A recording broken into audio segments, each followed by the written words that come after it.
یہ کچھ سوالات ہیں، اگر کسی کو ان کے جوابات آتے ہوں تو بتائیے۔ کس بدبخت شوہر کا جی نہیں چاہتا کہ وہ گھی کا کنستر لے کر گھر میں داخل ہو اور اس کی بیوی کچن میں توبہ شکن گڑائیاں لیتی ہوئی مخمور نگاہوں کے ساتھ اسے دیکھتے ہی لٹکنے مٹکنے لگے؟ کس بیچاری بہو کا دل نہیں چاہتا کہ سارا دن کشمیری نگاہوں سے گھورنے اور کوسنے دینے والی ساس ایک مخصوص برانڈ کی کھیر پکانے پر اس کی باری سے جانے لگے؟ کون نہیں چاہتا کہ چائے کی پیاری ہاتھ میں آتے ہی رنگ برنگے لباسوں میں ملبوس نوجوان لڑکوں لڑکیوں اور زنخوں کا ایک گروہ اس کے ارد گرد مندار ہو جائے اور دیوانہ وار ناچنے لگے؟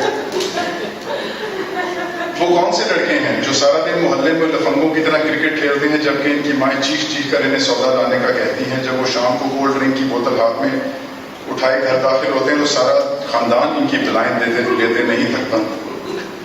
کون ہے وہ لڑکیاں جو کسی بھی لڑکے کی جانب آنکھ اٹھا کر اس وقت تک نہیں دیکھتی جب تک وہ ایک کولڈ ڈرنک کی بوتل ان کے سامنے میز پر نہ رکھے؟ کون ہے وہ لڑکیاں جو ایک مخصوص برانڈ کا کولا سامنے آتے ہی جن کے انگ انگ میں بجلی بھر جاتی ہے؟ کون ہے وہ لوگ جو مارننگ شو میں دلہنوں کی مانند زرد برق رنگا رنگ شیروانیوں میں ملبوس ہو کر خود ہی کو کر بلند اتنا والے شعر سناتے ہیں اور پھر اچھے بھلے معزز و رسیدہ لوگوں کے منہ میں آم ٹھونستے ہیں؟ کہاں ہے وہ بینک جو لاکھوں کے اکاؤنٹ پر صرف چند سو روپے ماہانہ سود کی مد میں ادا کرتے ہیں اور انہی ماہانہ ادائیگیوں کی بنا پر کھاتے دار کروڑوں کی BMW خرید لیتے ہیں؟ کہاں ہیں وہ سگڑ بیویاں جو واشنگ پاؤڈر کے ایک ڈبے کی بجائے 2 خرید کر اتنی بچت کر لیتی ہیں کہ چند ماہ میں ہیرے جواہرات جڑے زیورات پہن لیتی ہیں؟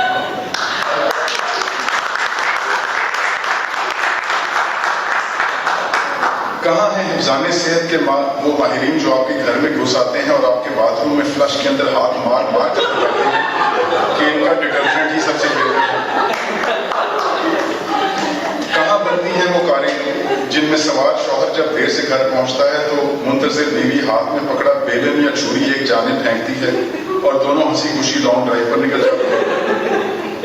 کہاں ہیں وہ بچے جو دن بھر شور شرابہ بول گپاڑا مچا کر ماں کے سر میں سوراخ کرتے ہیں اور جیسے ہی ان کے سامنے مرچ مسالوں والی 2 منٹ میں تیار سوئیوں کا پیالہ رکھا جاتا ہے تو وہ ننھے فرشتوں کی ماری انہیں نوش جان کرنے میں مشغول ہو جاتے ہیں؟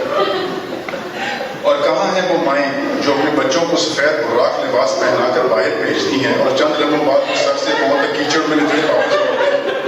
اور خوشی سے نہال مائیں یہ اپنی باہوں میں بھر لیتی ہیں کہ ان داغ تو اچھے ہوتے ہیں؟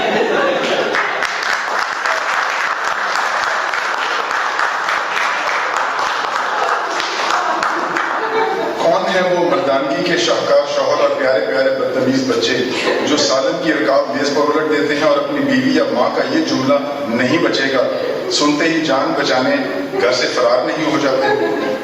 کس میڈیکل کالج سے فارغ التحصیل ہوتے ہیں وہ ڈینٹسٹ جو دانتوں کے متعلق ہر بیماری اور تکلیف کا علاج اپنی تجویز کردہ ٹوتھ پیسٹ میں بیان کرتے ہیں لیکن یہ کبھی نہیں کہتے کہ اپنے بچوں کو چاکلیٹوں آئس کریموں کلفیوں اور شربتوں سے دور رکھیں؟ اس سیارے کی مخلوق ہوتے ہیں وہ میاں بیوی جن کے تمام تر ازدواجی الجھنوں اور مشکلات کا واحد حل کم بجلی پر زیادہ ٹھنڈک دینے والے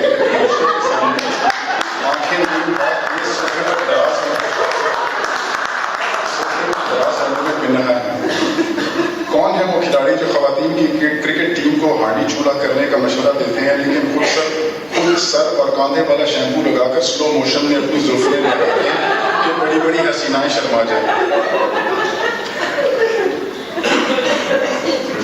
کون ہے وہ نورانی چہروں والے بارش ڈیزائنر جو عورتوں کی گاڑی چلانے کو تو خلاف شریعت مانتے ہیں لیکن اپنی بوتیک سے پلیٹینم کریڈٹ کارڈ لہراتی ہوئی خواتین کے بغیر آستینوں والے سوٹ کی خریداری پر جن کی شریعت کو کوئی خطرہ نہ ہو؟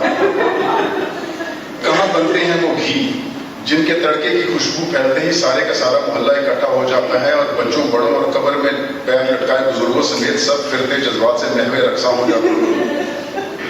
کس ملک کی وہ ٹیم ہے جو شیمپو کی بوتل ہاتھ میں پکڑ کر یک زباں ہو کر کہتی ہے چلو اس بات پر تو ایگری ہے لیکن کبھی یہ فیصلہ نہیں کر پائی کہ مخالف ٹیم سے جیتنا ہے یا ہارنا ہے؟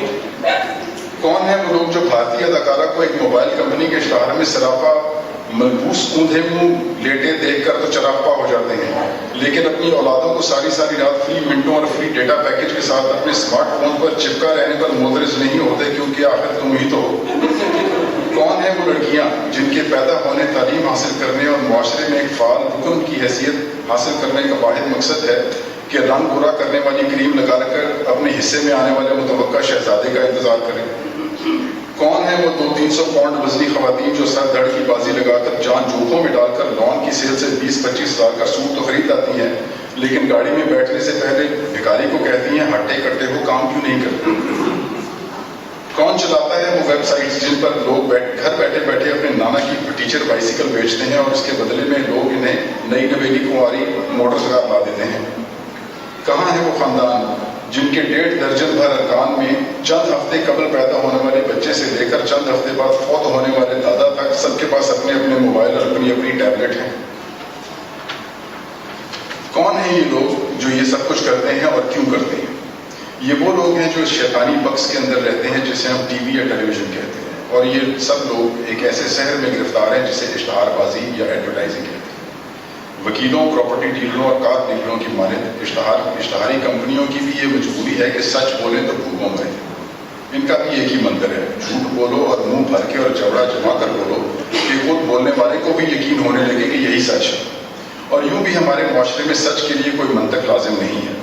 جھوٹ کو سچ اور سچ کو کھرا سچ بنانے کے لیے صرف گورا چٹا، دبلا پتلا اور صنف نازک سے تعلق ہی کافی ہے۔ اب اگر اس دبلے پتلے بدن کو موسیقی کی دھن پر افقی رخ میں متواتر ہلایا جائے تو کھرا سچ پتھر پر لکیر ہو جاتا ہے۔ گورا چٹا اور دبلا پتلا ہونا اتنا لازم ہے کہ اس کی موجودگی میں صنف نازک سے تعلق بھی کچھ خاص ضروری نہیں۔ منطق کی غیر موجودگی کی اس سے بڑی مثال کیا ہوگی کہ شیو بنانے والی کریم کی افادیت بھی خود استعمال کرنے والا مرد نہیں بتا سکتا۔ اس کے لیے بھی ایک خاتون کا مرد کے قابل کو سہلانا اور پھر قبولیت کے انداز میں مسکرانا لازم ہے۔ عورتیں بھی لپک لپک کر ایک مخصوص واشنگ پاؤڈر ہی خریدتی ہیں کہ وسیم اکرم کا کہنا ہے کہ وہی اچھا واشنگ پاؤڈر۔ قسم لے لو ہم سے جو ہمیں وسیم اکرم اور واشنگ پاؤڈر کے درمیان سوائے واؤ کے کوئی بھی قدر مشترک دکھائی۔ البتہ یہ ضرور ہو سکتا ہے کہ آسٹریلوی نژاد خاتون سے شادی کے بعد قومی ہیرو وسیم اکرم کی چیدہ صلاحیتوں میں برتن دھونا بھی شامل ہو گیا ہو۔ راکب کا تو ٹی وی کے اشتہاروں پر سے اس دن ہی ایمان اٹھ گیا تھا جس دن اس نے گھر کے باہر گراؤنڈ میں محلے کے بچوں کو فٹ بال کھیلتے دیکھا۔ یک فٹ بال ایک نوکیلی لکڑی پر جا گری اور پنکچر ہو گئی۔ چونکہ بچے اپنی مشکلات کا حل ڈھونڈنے میں ماہر ہوتے ہیں، اس لیے انہوں نے فوراً اپنی کمیزیں اتاری اور انہیں آپس میں باندھ کر ایک فٹ بال سی بنایا۔ وہ دوبارہ کھیل میں مصروف ہو گئے۔ جلد ہی کمیزوں سے بنی فٹ بال کیچڑ میں لت پت ہو گئی۔ اچانک ان میں سے ایک چھوٹے بچے کی ماں نے انہیں دیکھ لیا۔ پہلے تو بچے خوفزدہ ہوئے کہ نہ جانے ماں کیا کہے گی، لیکن ممتا کی ماری چھوٹے بچے کی ماں نے مسکرا کر فٹ بال ان کی جانب اچھال دیا۔ بچے دیر تک کھیلتے رہے، بہت مزہ آیا۔ چھوٹا بچہ گھر لوٹا اور نہا دھو کر سو گیا۔ اس بچے کی ماں نے ایک ملازمہ رکھی تھی جو گھر کے سب کپڑے واشنگ مشین میں دھوتی تھی۔ باقی بچے اپنے اپنے گھر پہنچے تو ان کی ماؤں کے ہاتھ جو بھی لگا جوتا، بیلن، ہاتھی، بیٹ، کبیر وغیرہ اٹھا لیا اور مار کر اپنے بچوں کی برکس نکالی۔ ان سب بچوں کی مائیں اپنے ہاتھ سے سارے گھر کے کپڑے دھوتی تھی۔